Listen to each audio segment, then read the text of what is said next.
പുതിയ വീഡിയോയുമായി നികുഞ്ചൻ സ്വീറ്റ് കിച്ചണിലേക്ക് സ്വാഗതം. ഇന്ന് നമ്മൾ ചെമ്മീൻ മന്തിയാണ് തയ്യാറാക്കുന്നത്.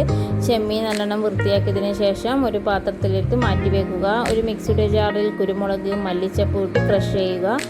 നമ്മൾ നേരത്തെ തയ്യാറാക്കി വൃത്തിയാക്കി വെച്ചിരിക്കുന്ന ചെമ്മീനിലേക്ക് മസാല കൂട്ടിടുക.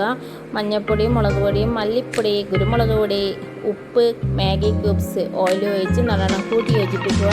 നമ്മൾ നേരത്തെ തയ്യാറാക്കി അരിപ്പ് അതിലിട്ട് അതിൻ്റെ മേലെ നമ്മുടെ ഇഞ്ചി വെളുത്തുള്ളിയും പേസ്റ്റ് ഇട്ടതിന് ശേഷം നല്ലോണം കൂട്ടി യോജിച്ച് 1 മണിക്കൂർ സോക്ക് ചെയ്യാൻ വെക്കുക.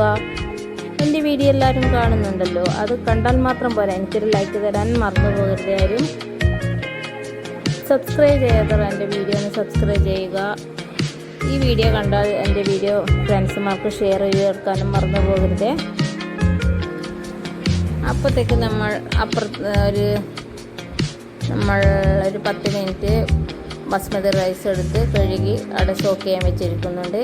ക്യാപ്സിക്കം നല്ല കുനുകുന മുറിച്ചിരിക്കുന്നുണ്ട്. അങ്ങനെ നമ്മളൊരു പാത്രത്തിൽ വെള്ളം ഒഴിച്ച് അതിലേക്ക് ആവശ്യമുള്ള പൈസസ് ഇട്ട് കുറച്ച് ഓയിൽ, ഉപ്പ് ഇട്ട് വെള്ളം പതക്കുമ്പോൾ നമ്മൾ നേരത്തെ തയ്യാറാക്കി ബസ്മതി റൈസ് അതിലിടുക.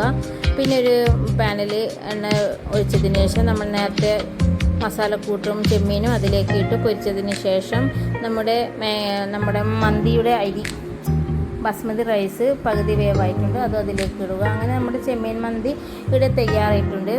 സൂപ്പർ ടേസ്റ്റാണ്. എല്ലാവരും ഒന്ന് ട്രൈ ചെയ്യാൻ മറന്നു പോരാ. അങ്ങനെ ചെമ്മീൻ മന്തിക്ക് ആവശ്യമായ ഒരു തൊട്ടുകൂട്ടാൻ ഞങ്ങളിവിടെ തയ്യാറാക്കുന്നു. ഒന്ന് നമ്മുടെ മയോണൈസ്, ഒരു തക്കാളി മല്ലിയും കൂടിയുള്ളൊരു കൂട്ടാനും കൂടിയാണ്, അതും ഞങ്ങളിവിടെ തയ്യാറാക്കുന്നുണ്ട്.